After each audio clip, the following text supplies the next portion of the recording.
Man. No, no, no. No, no, no. No, no, no. And what about you? Shopo, Shopo. shopo, Shopo. And you? Guandunya. Guandunya. Guandunya Pepe. What tete Guandunya. And what's your name, my man? Chaba. Chaba. Chaba. Chaba. And you? No, Hankane. Hanka. Yeah. And what about you? Tekeche. Ahama. Sakuroma. Sakuroma Hanka. You? In ay ko kwat khadete. Pegat. Aku ya? Pegat. Peget. Ang opo. Anka. Ang opo. Anka. Kupu. Oh, kunja. Kukunja. Budo. Hey Tagar Lovers! Hadzabe adalah suku pemburu pengumpul yang mendiami kawasan utara Tanzania yang dikenal memiliki bahasa yang sangat unik.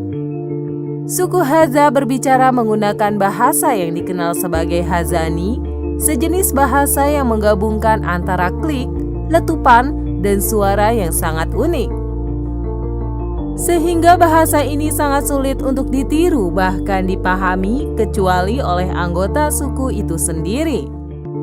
Bahasa Hadza telah memikat ahli bahasa selama setengah abad. Hazani adalah salah satu bahasa tertua yang menggunakan suara klik yang konon digunakan agar tidak menakuti hewan buruan. Bahasa Hadza termasuk dalam kelompok bahasa isolat, yang berarti bahwa bahasa ini tidak memiliki hubungan genetik yang jelas dengan bahasa-bahasa lain di sekitarnya. Bahasa Hadza memiliki fonologi yang kompleks dengan konsonan-konsonan yang beragam dan sistem vokal yang sangat kaya. Bahasa ini memiliki konsonan-konsonan langka termasuk bunyi klik yang tidak lazim ditemukan pada banyak bahasa lain, di mana kemudian penggunaan bunyi-bunyi ini memberikan keunikan tersendiri pada bahasa Hadza. Tata bahasa Hadza juga menarik karena memiliki pola yang cukup rumit dalam segi sintaksis, morfologi, serta struktur kalimat. Kehidupan sehari-hari suku Hadzabe yang terikat erat dengan alam dapat tercermin dalam bahasa mereka. Bahasa Hadza memiliki kosakata yang kaya dalam menunjukkan flora, fauna, serta lingkungan di sekitarnya. Mereka memiliki istilah yang spesifik untuk berbagai jenis tumbuhan, binatang, serta aktivitas berburu, yang semua itu menggambarkan kedekatan mereka dengan alam. Suku Hadza tidak memiliki keterkaitan dengan suku-suku lain.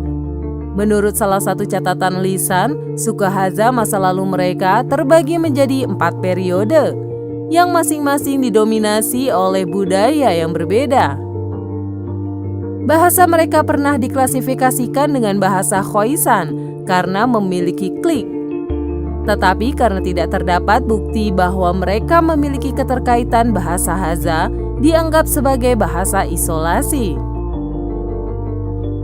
Secara genetik Hadza tidak memiliki hubungan yang terlalu dekat dengan penutur Khoisan yang tinggal hanya 150 km jauhnya. Pengujian genetik juga menunjukkan percampuran yang signifikan telah terjadi antara Hadza dan Bantu. Sementara percampuran kecil dengan populasi berbahasa Nilotik dan Khositik telah terjadi dalam beberapa ribu tahun terakhir. Nenek moyang suku Hadza diperkirakan telah tinggal di wilayah mereka saat ini selama puluhan ribu tahun. Hadzaland hanya berjarak 50 km dari Ngarai Old Dufai dan 40 km dari situs prasejarah Laetoli. Bukti arkeologis menunjukkan bahwa daerah tersebut terus diduduki oleh pemburu pengumpul seperti Hadza, setidaknya sejak zaman batu akhir atau sekitar 50.000 tahun yang lalu. Meskipun Hadza tidak membuat seni cadas, tetapi mereka menganggap bahwa beberapa situs seni cadas di wilayah mereka mungkin setidaknya berusia 2000 tahun telah diciptakan oleh nenek moyang mereka. Suku Hadza dianggap sebagai suku pemburu pengumpul di Afrika yang berjumlah sekitar 1.300 anggota suku. Sebagai masyarakat pemburu pengumpul, mereka tidak memiliki hewan ternak, tidak bercocok tanam, juga tidak menyimpan makanan mereka sendiri. Mereka bertahan hidup dengan berburu menggunakan panah atau tombak. Mereka hidup dengan cara yang mirip dengan budaya leluhurnya yang telah berlangsung selama ribuan tahun. Suku Hadza mengandalkan keahlian berburu serta mengumpulkan buah-buahan, umbi-umbian, dan madu liar dari lingkungan sekitarnya. Mereka hidup dalam kelompok kecil yang biasanya terdiri dari 20 hingga 30 individu. Hadza memiliki kepercayaan animisme, sebuah keyakinan bahwa sesuatu di dunia memiliki jiwa atau roh. Mereka memiliki keyakinan kuat terhadap kekuatan alam dan menghormati keseimbangan ekosistem di sekitar mereka. Ritual dan tradisi seperti upacara dansa serta penyembelihan binatang dalam perburuan memainkan peran penting dalam kehidupan sehari-hari dan upaya mereka untuk menjaga keseimbangan dengan alam. Sebagai suku tradisional, suku Hadza menghadapi tekanan eksternal dari perkembangan modern, industri, serta perubahan lingkungan yang mengancam gaya hidup tradisional mereka. Bahkan sisi paling unik dari suku ini yaitu bahasanya juga mengalami ancaman kepunahan. Adopsi bahasa-bahasa yang lebih dominan seperti Swahili atau bahasa yang digunakan dalam pendidikan formal dapat mengakibatkan penurunan dalam penggunaan bahasa Hadza di antara generasi muda. Seiring dengan kemajuan globalisasi, banyak anak Hadza yang menggunakan bahasa yang lebih umum digunakan dalam interaksi sehari-hari.